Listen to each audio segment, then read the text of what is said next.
Hello, and welcome to the Homeschool Sanity Show, your prescription for happier, healthier homeschooling. I'm your host, Dr. Melanie Wilson, Christian psychologist turned homeschooling mother of 6. Let's get started. Hey, homeschoolers. Last week, I shared my discussion with Dana White about decluttering. This week, I'm sharing my interview with Joshua Becker, who is known for his writing on minimalism. He recently published the book Things That Matter that you are going to want to get a copy of. After our conversation about it, I found myself inspired to declutter the garage, focus on my family, and trust God with the crazy times we're living in. To see the part of our conversation that inspired me most, check out my YouTube channel, youtube.com/Melanie Wilson. Now, here's the interview. Joshua, thank you so much for joining me here on the Homeschool Sanity Show. We are going to jump right into the topic in a minute because I can't wait to talk with you about this subject. But before I do ask you all about it, I would love to have you share a little bit more about yourself and your family for those of my listeners who aren't as familiar with you. Yeah, sure. I can give you some of the details and you let me know if I miss anything that you really want to hear me say. I have 2 kids. My son Salem is 19 and my daughter Alexa is 16. And I've been married for 23 years, somewhere in there. My wife probably knows for sure. She's had to put up with me for that long. I grew up in, I did a fair bit of moving around in the upper Midwest when I was young, South Dakota, North Dakota, Minnesota, finished high school and college in Omaha, Nebraska. Thought I was going to be a banker because that's what my dad does, but ended up becoming a pastor instead, which is what my grandpa did. So I was a pastor for 15 years and then started writing about minimalism, and I've been doing that full time for the last 8 or 10 years.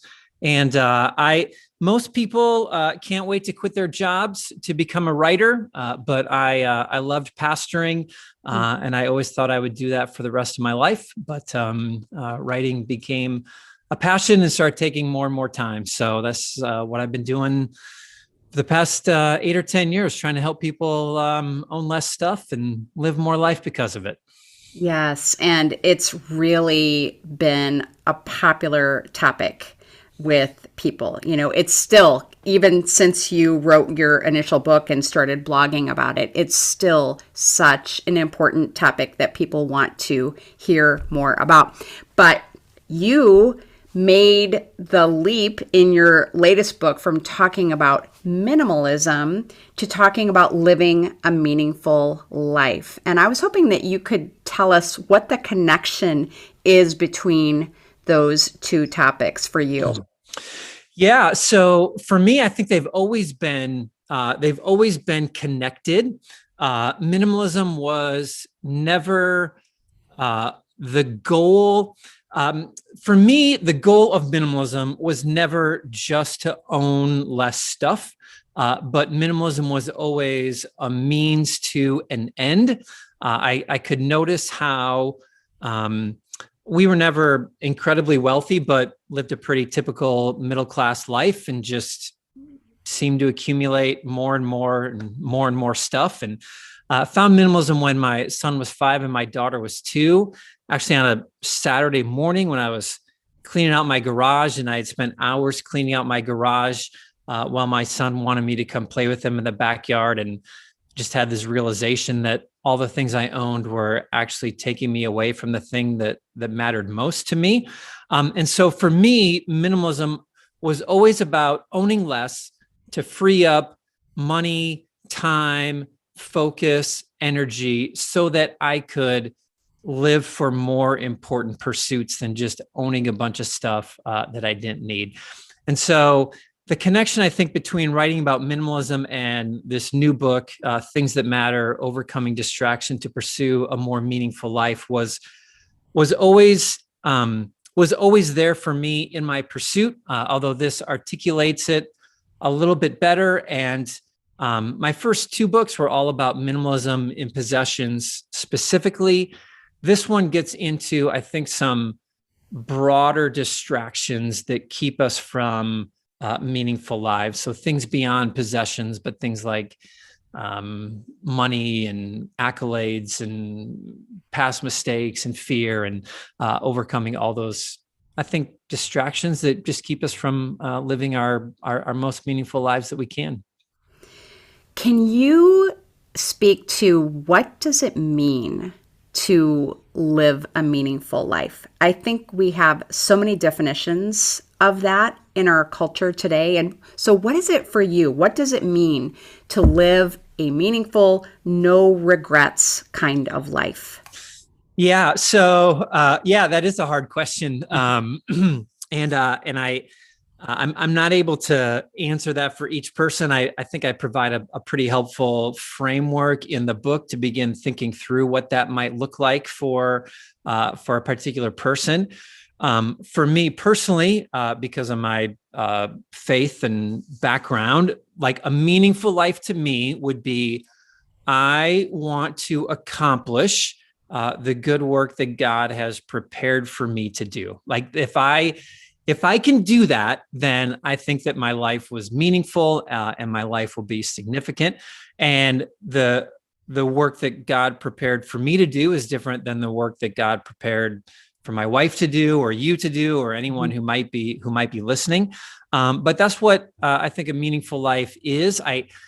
The book is not it's not a Christian book in all the worldview is Christian, but it's not written specifically for Christians. And I think that, even someone who isn't a Christian specifically can still, I think, live a life that does the greatest good for the greatest number of people, and can still look back and find meaning in how they lived. So the premise of the book is, how do we get to the end of our lives with fewer regrets, more satisfied with how we live? And I think we do that by identifying what is meaningful, and then by removing distractions that keep us from that meaningful pursuit, and doing it every single day, trying to overcome those distractions.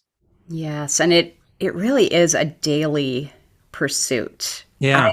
I have so many times thought, okay, I'm going to focus on what is most important, and I'm not going to let these things distract me. And then I have to make that decision maybe an hour later. Yeah. Once again.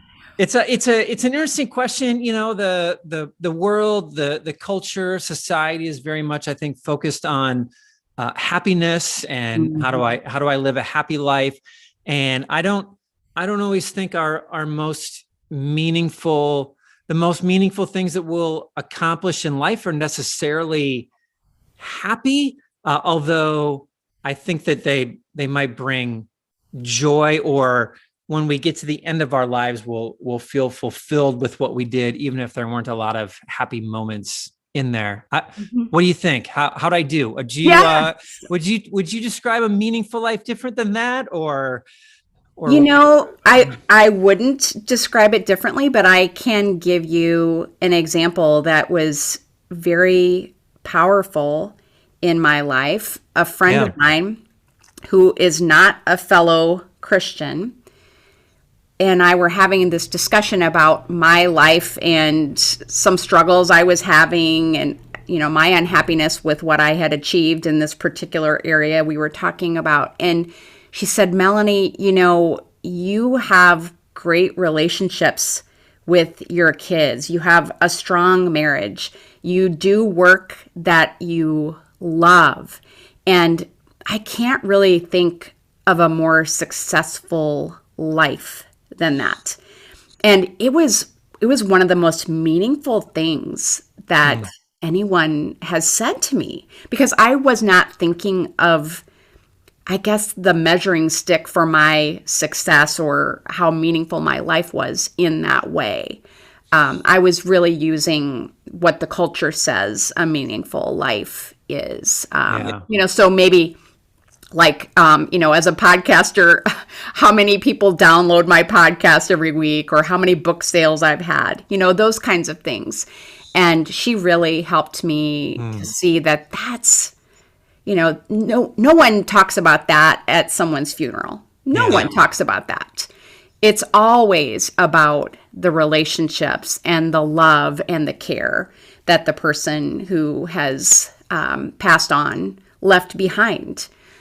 So I think you nailed it, and I think it's just so important for us to constantly be reminded that that's what a meaningful life is, and it's not about these other distractions, as you say. Yeah, I had a good friend. Just reminds me of a good friend of mine who felt very strongly that God was calling them to adopt a child, an older child, and like the adoption and the adjustment of the older child who had just been through so much trauma, like it was really difficult on him and his wife and their marriage. And it wasn't happy, like a happy season. It wasn't even something that I think you would describe as like we are being successful in this, but it was what they knew God called them to do and the work that he wanted them to do in this person's life. And I mean, I'm sure it took energy that, could have resulted in a bigger paycheck and, like more fame in any area, whatever it might've been. But it was what God called them to do. And I spoke to them just before I was going on stage to talk about success, and like their story was in my head that sometimes success in what God calls us to do looks very different from how the world defines it. So anyway. Yes. Oh, that's a wonderful example. Well, let's talk about the distractions. Why aren't we focused on living that meaningful life, that no regrets life? What gets in the way of that? And I am really curious to know, what would you say is your biggest distraction? So in the book, I lay out 8 distractions. We did a nationwide survey to help shape some of the thinking and some of the distractions that went into the book, some that I had just seen in my own life and had seen in other people's lives. So we list the 8th I go through in the book, the distraction of fear, past mistakes, happiness, or at least the pursuit of happiness in selfish pursuits is the way I define it in the book. Money, possessions, accolades, leisure, and tech. Although tech trivial is probably a better way to describe that tech distraction. So those are the 8. Whenever I describe whenever I give the book and the subtitle, Things That Matter, Overcoming Distraction to Pursue a More Meaningful Life, people think to themselves, oh, you're going to help me put down my phone. And I say, yeah, there's a chapter about that in the book, but it really, I think, gets into some deeper heart issues of, just our constant need for more money all the time, the possessions that we acquire, the way that reputation or praise from others shapes the things that we do, how fear of past mistakes can keep us from that. It reframes the idea of work and leisure and how those work in society as well. If I had to say the one that I don't know. So for me, finding minimalism, recognizing how my possessions were distracting me from living my most meaningful life, sparked this thought. And so began owning less on purpose and intentionally owning less, which then caused me to rethink money in a different way. Like if I don't need a bunch of money to buy a bunch of stuff, then what's the role of money in my life?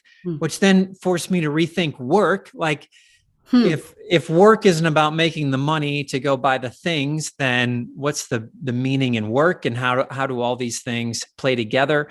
So those are really the three distractions I think really caused me to start noticing conversations and how people were living and what the world was promoting.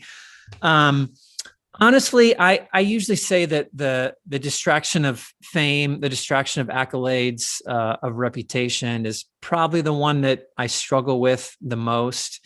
I always think it probably goes back to my childhood. I have parents who are great and love all of us the same, but I have a twin brother, and he was always the star athlete in high school, and I wasn't, and I probably at a pretty young age, I felt like I was always trying to fight for attention and that my accomplishments would get noticed, even though they were, but you don't always feel like they were, because it's a little different type. So that's probably the one that I always think probably motivates me unhealthily too often. Absolutely. And I can truly relate to that one. Although I would say that my version of that one is probably connected to another distraction, which I hope you will speak to next, which is fear. So my distraction of other people's opinion tends to come down to fear, and a fear of being rejected and, just attacked, especially in our current culture. But what about that fear distraction? Yeah, fear gets us in a lot of different ways. And I always think fear and hope are closely related emotions. I'm fearful of this, so I hope that will happen, or I want that to happen because I'm afraid of what the outcome might be. And so pretty closely related. And so I could see how, a fear of rejection the opposite side of that is that people would accept me and that I would be popular or have a lot of downloads or book sales or, whatever it might be. And like, oh, okay, people do like me. The fear one was really a fascinating topic, and I think a pretty important one. Fear of failure and all the different ways that plays itself out. Not just the fear of failure keeps us from getting started, but the fear of failure can help us set like really low bar, like a really low goal for our lives. If I'm afraid of failing, then I set a really small goal trying to accomplish it rather than really, I think, living up to our fullest potential, or the fear of, getting started again. I interviewed a friend of mine for the book who he always says he has this fear of being found out, and stems from his childhood and just some of the things his parents always said to him about being a good for nothing and a lot of stuff like that. And he said that fear has really sabotaged every good job I've ever had, is what he said. And he would get into an organization and succeed, like be promoted and promoted and promoted. And he said, the higher I got, rather than finding confidence in that, I just became more fearful that now I'm going to be found out in an even bigger way, or the more responsibility they give me, the more fearful I am that they're going to find out that I'm good for nothing. And man, just shaking some of that stuff takes a lot of work. And like he would even say, it's like a daily battle for me, just every day going to work thinking, okay, I can do this. I'm equipped to do this job. Gets us in a lot of ways. So true. And I was just thinking, first of all, I loved the connection that you drew for us between minimalism and then money and then work. And I could see how it could really snowball in a positive way once you start limiting your possessions. But now that we're talking about fear, I'm thinking about its relationship to people having kind of a block when it comes to minimalism. I don't want to get rid of these things, especially in this economy. I have to hang on to things because who knows what's around the corner. So what would you say to someone who is dealing with that kind of fear that is keeping them from minimizing their possessions? Yeah, a lot of thoughts there. A lot of thoughts. My first initial thought, like the first thing I try to help people to think through is, number one, if you're looking for security in physical possessions, you're never going to find it. Like you're never going to have enough stuff. It's a little bit like money in that way, where like over 80% of millionaires would say that they don't have enough money. And we think, okay, I just want to have enough money to feel secure. And the problem is we never get there. Like, even if you have $1 million, you don't feel like you have enough. And it can be the same way with possessions, where if the thinking is, I just need to hold on to this stuff because I'm afraid of what might happen, then you're just going to keep collecting more and more and more and more, because you're never going to have enough that's going to make you feel secure. So there's number one, just reshaping that thinking. The reality is, most of us, we're so individualistic in our thinking today, where like, I need to have everything in my own four walls, where, I mean, the reality is, if you did get rid of something that you ended up needing, like, your neighbor probably has it. Or if your neighbor doesn't, the person next door probably has it. And so I try to encourage people to, there's another fear to think through. I mean, why don't we ever fear owning something that we don't need for the rest of our lives? Or how about the fear of, I'm keeping something that's collecting dust on my shelf that could be used by the single mother somewhere in my town, and I'm depriving them of the opportunity to use that item because I'm afraid to let it go. And so I think that there's other fears that we should be thinking through and can be thinking through. And, just from a Christian point of view, I mean, I'm not ever going to find security in the things that I own, but my security is in a God that is going to take care of me and is going to provide for me. And if he cares for the birds, then he's going to take care of me. And it's not about keeping a basement full of stuff. That's not how God's going to provide for us if that's needed. Right. So good. I loved that response, because you're right. I honestly hadn't thought about how, especially I think here in the United States, we have such an individualistic culture that, we have to have our own vehicle. Everything has to be our own.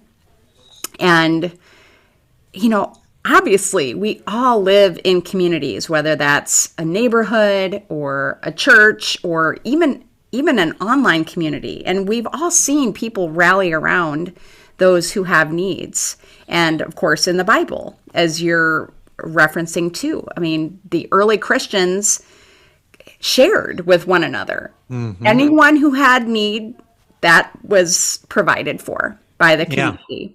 Yeah. But we have kind of lost our way with that, or maybe I'm just speaking for myself, but I have definitely been having this fear that I have to provide for my own future. Yeah. And it's not about, minimalism isn't about being lazy and doing nothing, right? I mean, right. The Bible says each of us should look out not just for our own interest, but also the interests of others. So I'm not talking about quitting your job and doing nothing and laying on the couch waiting for God to take care of you. But like, I do my work and I do my contribution and if I see a need down the road, and if I see someone who could use those old baby clothes, or if I see someone who could use my old homeschool books, then like I pass them along and I give them to someone who can use them. And in return, I think I'm able to have more confidence that God is going to take care of me if I ever was in a desperate situation. I just can't picture a God where I give away my things to help people in need, and then somehow God doesn't provide for my need if it arises. So anyway. So good again. Thank you. Thank you for reminding us of that. It's so easy, I think, especially at this time when we are saturated with media that uses our fear to distract us. That's their job, to get our attention, and fear is an excellent way to get our attention. Yeah. So, yeah. So I would like to ask you, even though I know it's the most popular area where people are expecting you to give counsel and wisdom is with tech distractions, I'm still really interested for your take on it. Yeah. Yeah, sure. I mean, it's probably the distraction that we can most easily identify in our own lives. Like we can feel it and we can see it. And like, man, I just spend all night, looking at my phone or watching TV or whatever it might be. So it's a helpful conversation. And there's a lot of different, hacks. I'm live my life in this world. So, putting a rubber band over your phone and moving the apps around and like all those things can be really helpful. But really what we need to do is just rethink the whole role of technology in our lives. And I always think that because there's benefit to it, like we're doing this today because of tech. And for me, I always encourage people to think through the difference between creating and consuming, using technology for good as opposed to technology using us. And I can be on Facebook, or I can be, anywhere. I can be on a blog. Like I can be out in the world saying nice things, creating content, encouraging people. Like I can use technology for good, or I can scroll endlessly through my social media feed or try to beat the next 10 levels of Candy Crush or binge another season of something on Netflix or whatever it might be. So like really trying to notice a difference between when am I using this for good and when is it just using me, I think is the most helpful way, at least for me, who makes my living online, and you obviously who do a lot online, and most people do something online. But I'm a big fan of taking a fast from technology. And the first time I did it was over a Lent season, actually, and just taking 40 days. And for me, it was 40 days without any tech other than using my phone for my phone and using my phone for text and email at a couple designated times for work. And I put everything else away and just went 40 days without it to try to recalibrate and slowly reintroduce it back into my life after that time. So yeah, you tried it too? Yeah. Yes. I did a social media fast this last fall. And I would say the biggest surprise in doing that is that I didn't miss it. I really didn't miss it. In fact, I wished that I could just exit from it, but I made the decision that I shouldn't exit, but that is because I use it in a ministry way. And that needed to be reflected in the kind of content that I was producing, that it needed to be for the benefit of other people and not to get clicks or, likes and shares and that kind of thing. Although I think when you do meet people's needs, that is the likely result. But yeah, it was amazing to me that something I felt at times that I was addicted to wasn't very gratifying. It's like you finally took a break from eating cotton candy to realize that this is not filling at all. This is not satisfying. So it has really shifted my perspective. And one of the things that I would add to what you're saying, asking yourself if you're using tech in an intentional, creative, putting things out there kind of way is, what is your mood like after you use social media or after you watch the Netflix show, the series or whatever? And I kept finding that I felt so discouraged and down and sometimes irritable. And I just thought, wow, it's not that hard of a decision to make, that this is not filling me and it's not making me a better mom and a better wife and a better friend. Yeah. I as I mentioned in the book, I really think it is the first step that people should try. Like it's easy to think, oh, I'm not going to use social media in the evening, or I'm just going to tone it down a little bit. And honestly, I think if we're struggling with it, which most people are, this is something I do every year. If someone's listening, I really think I'm wasting too much time on technology, take a month away. It sounds rough. I remember the first time I ever heard someone cut out sugar for 30 days, I'm like, wow, that must have been really difficult. And they're like, it wasn't that difficult. It was tough the first couple days, but then it felt great. And now I don't know why I'm having sugar again. But you just kind of fall in that trap. But I would just say, put it away for a month, and just see what happens.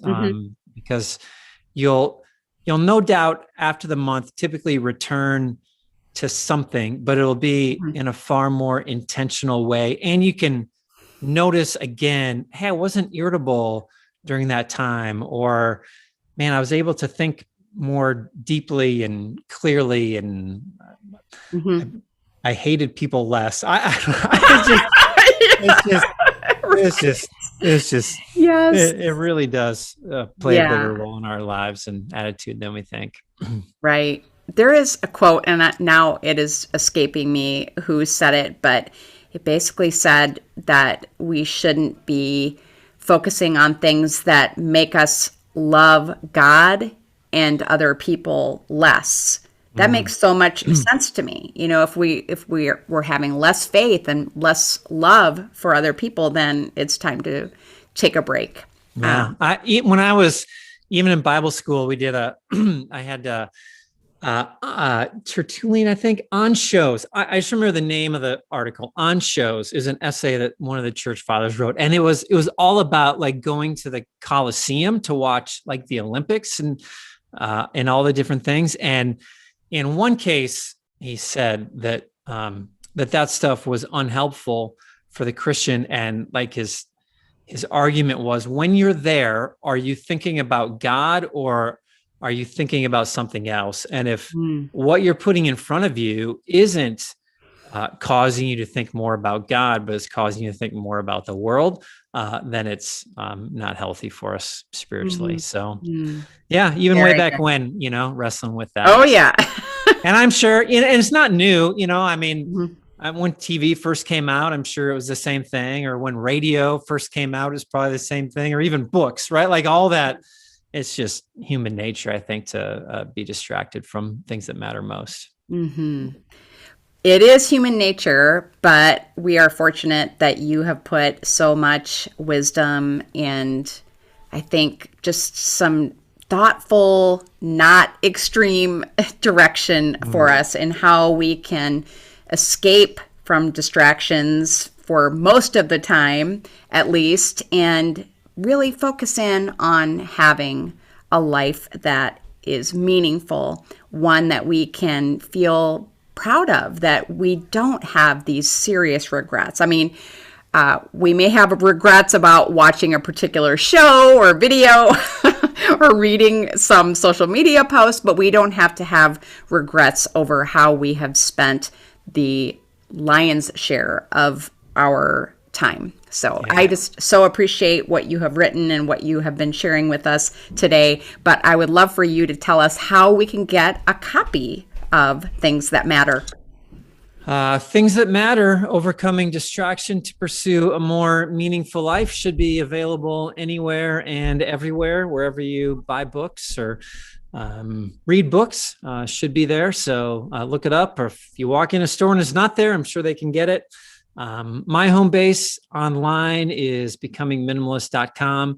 And obviously I'm do a lot of other things, YouTube channel and that sort of stuff, but becomingminimalist.com is always home base for me. And so appreciate you asking. Absolutely. And I will share links to all the things that you have mentioned there, so it's convenient for people who are watching and listening to us. Well, thank you so much for taking time out of your busy life to share this with us. It was really an inspiration for me. Well, it was my pleasure, and thank you for having me on and letting me talk about stuff I'm passionate about. I appreciate it. To get a copy of Things That Matter and to connect with Joshua online, see the show notes at homeschoolsanity.com/thingsthatmatter. Have a happy homeschool week. Thank you for joining me. Happy, healthy homeschooling can be yours. It begins with one small step. Let's continue the conversation on social media. I'm at Psycho with Six. This has been a production of the Ultimate Homeschool Radio Network.